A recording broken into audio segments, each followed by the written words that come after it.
Okay, this is our theme table. It is not clearly visible like that. Yeah, that is perfectly fine because you can just see important items. Okay, this is our theme table, okay? So if we have a school pack, you can see part 1, right?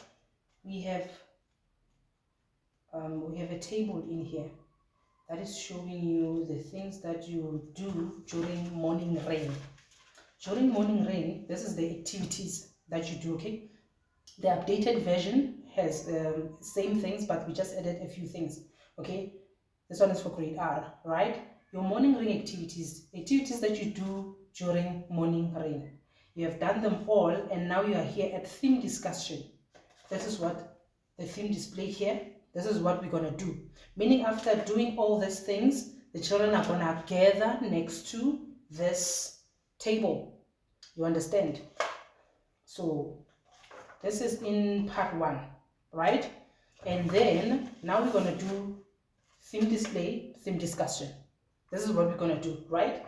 Now, so what is the theme of the week, children?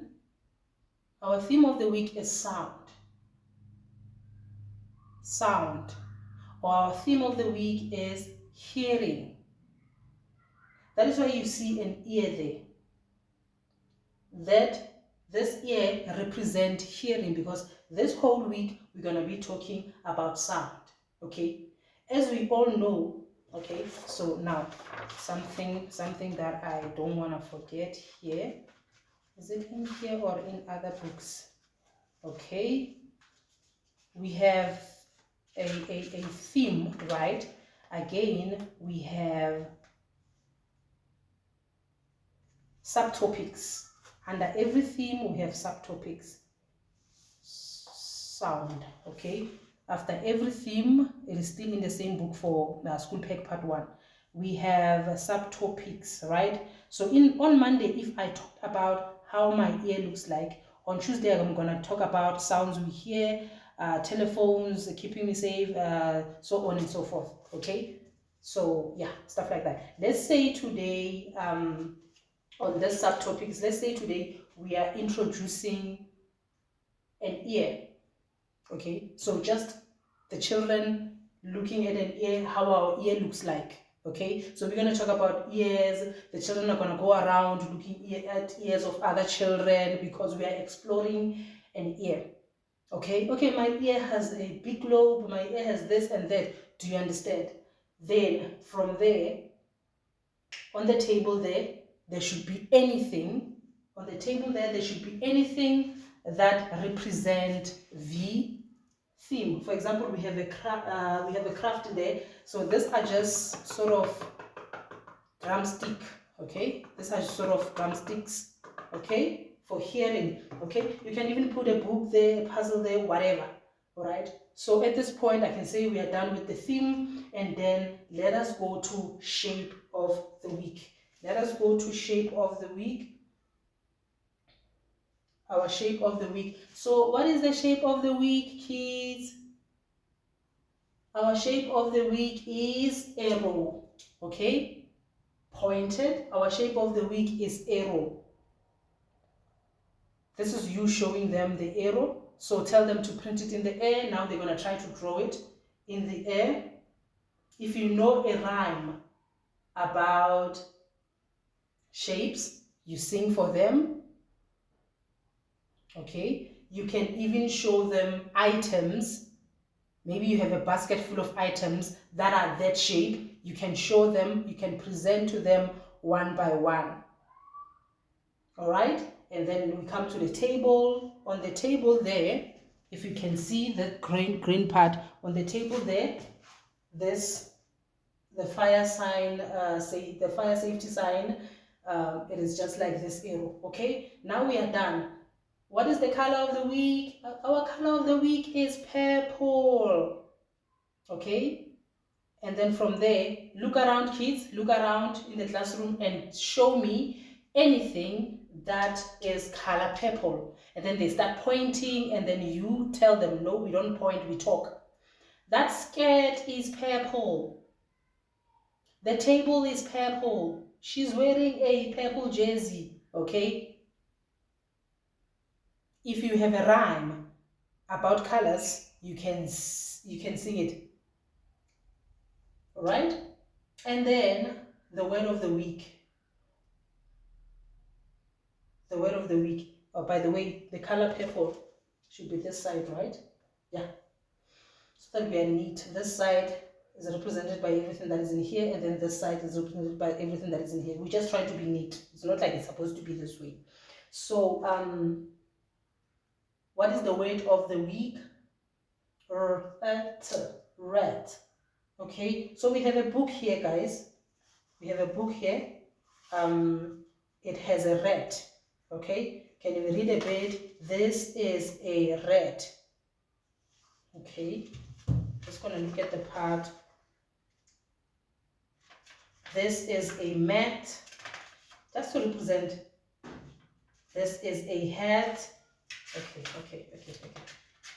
When you're busy trying to represent this, okay, this is the part, the red set on the hat. This is the part where I wanted to show, you know, just to reinforce everything that you're talking about, right?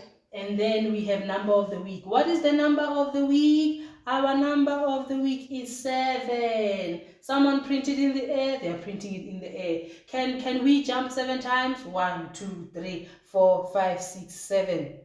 Okay, if you have a rhyme for numbers, you can sing it there. You can sing it there. And then we are done. What is the letter of the week? Our letter of the week, this one, reason why I put 2 letters there. If you're doing grade R, you know very well that the language program, they have their own books, right? Their own storybooks. In the storybook, when we choose vocabulary list, remember that there's also the letters for that week, and the letters come from the book. So if you're doing grade R, the children are doing the grade R learning program, this is the 2 letters instead of 1. They go by 2, 2, 2, 2. So I'll check again our book for theme. This is theme number 6, even though you see 7 there, stuff like, you know, last week we got confused and stuff like that. So our theme, this is theme number 6. Okay, so our letter, or what is the letter of the week? You're gonna say letter, or you're gonna say alphabet. If you say letters, this is K. Letter K, letter T. If we say alphabets, and this is C and T, right? So there's names of the letters, and then there's letter sounds, right? So we focus mainly on the letter sounds because we want them to know how to read. So this is letter K, this is letter T. All right. Then you have inside a basket. Inside a basket, you have anything that starts with those letters, just to present them, okay? Just to present them, you pick one by one, you show them. It starts with letter K, and then you come with the T.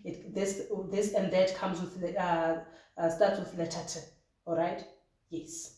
This is how it goes. If you have a rhyme for letters, sing it for them. And then we have rhyme of the week again. So don't forget, when you're doing the numbers, you represent, okay? When you're doing the letter as well, you do the same. So K is corresponding with can, and then T is corresponding with table, if you are able to see it. And then there's a rhyme of the week. There's a rhyme of the week. Remember that book full of rhymes. It is in there, still in part 1. Still in part 1. There's so many things in here, but I'm focusing on what I'm doing this week because I don't want to confuse you. I want you to understand what is going on here. Right now, I'm looking for that book which has... Okay, it seems like it's not here. So it is another part 1, I guess. So that part 1 has... So we didn't want them to be big books. So we decided to just separate them here and there. So, okay, I think we're going to close this because it is almost 10 minutes. But you have to understand, this is another part 1. All right, this part 1 has rhyme. It has, okay, rhymes. 2 types of rhymes.